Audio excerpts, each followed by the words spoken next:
ইলাহা লা ইলাহা লা ইলাহা ইল্লাল্লাহ লা ইলাহা মুহাম্মাদুর রাসূলুল্লাহ সাল্লাল্লাহু আলাইহি ওয়াসাল্লাম।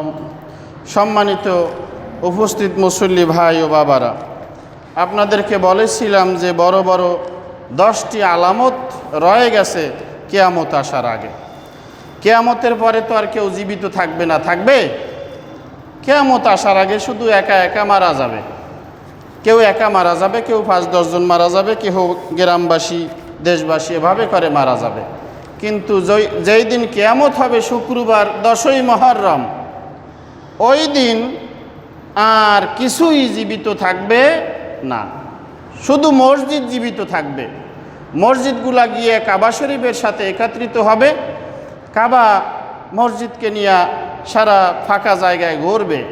তখন বলবে যে তোমার কি অভিযোগ আছে, তুমি ধ্বংস হও না কেন?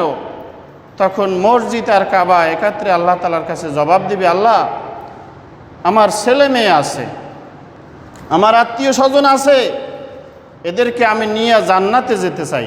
জোরে বলেন সুবহানাল্লাহ। বলবে এটা কেমন কথা? বলবে কেন? আমার ইমাম আছে না, আমার মুয়াজ্জিম আছে না, আমার মুসল্লি আছে না, আমি তাদেরকে না নিয়ে যাব না? জোরে বলেন সুবহানাল্লাহ। আমার ছেলে মেয়ে আছে, যেই ছেলেরা কষ্ট করে ফজরের সময় নামাজে এসে আমার জায়গায় বসে আপনার পায়ে কুদরতি পায়ে সেজদা দিছিল, ওদেরকে আমি নিয়ে আজকে জান্নাতে যাব। জোরে বলেন সুবহানাল্লাহ। সব ধ্বংস হয়ে তামা হয়ে যাবে, মসজিদ ধ্বংস হবে না। এই মসজিদ হচ্ছে দুনিয়ার ভিতরে বেহেশত, কিন্তু কিয়ামতের আগে মানুষ মসজিদ নিয়ে গর্ব করবে, অহংকার করবে, পাশের গ্রামের মসজিদের সাথে তুলনা করবে। তোমার মসজিদ কয়তলা? 4 তলা, আমারটা 5 তলা। তোমার মসজিদে খরচ হয়েছে কত কোটি টাকা? এত কোটি টাকা, আমারটা আরও 1 কোটি টাকা বেশি খরচ হতে হবে। তালুকদার বাড়ির মসজিদ, মেম্বার বাড়ির মসজিদ, এইভাবে করে গর্ব হবে, গর্ব। কিন্তু মুসল্লি কয় কাতার, সে বিষয়ে কোনো গর্ব হবে না। বলবে তুমি যে এত কোটি টাকা মসজিদে দান করেছো, তুমি নামাজ পড়ো? তখন সে কথা বলবে না। তুমি কি 5 ওয়াক্ত জামাতে উপস্থিত হও? তখন সে কথা বলবে না। কিন্তু টাকা পয়সা দান করবে, মসজিদ সুন্দর করবে, এমনকি নামাজ পড়ার সময় মসজিদের এই গ্লাসের সাথে টাইসের সাথে নিজের চেহারাটাও দেখা যাবে।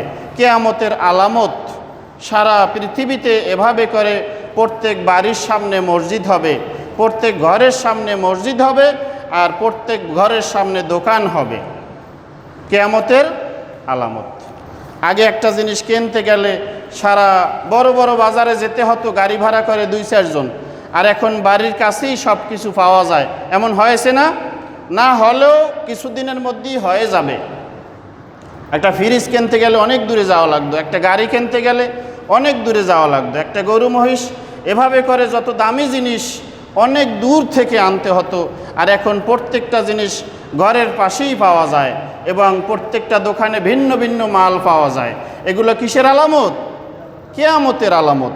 আগে এক দোকানে সব পাওয়া যেত, আর এখন চাউলের দোকান ভিন্ন, লবণের দোকান ভিন্ন, পেঁয়াজের দোকান ভিন্ন। এগুলো কিসের আলামত? কিয়ামতের আলামত। এভাবে করে কিয়ামত আসার আগে আগে সব কিছু সহজ হয়ে যাবে। মানুষ আল্লাহর নামে কসম করে মিথ্যা ব্যবসা করবে, বলে ভাই আল্লাহর কসম 40 টাকায় কিনে আনছি, 50 টাকা না বেচলে আমার কিছুই থাকে না, অথচ কিনেছে 10 টাকায়। কয় টাকায় কিনেছে?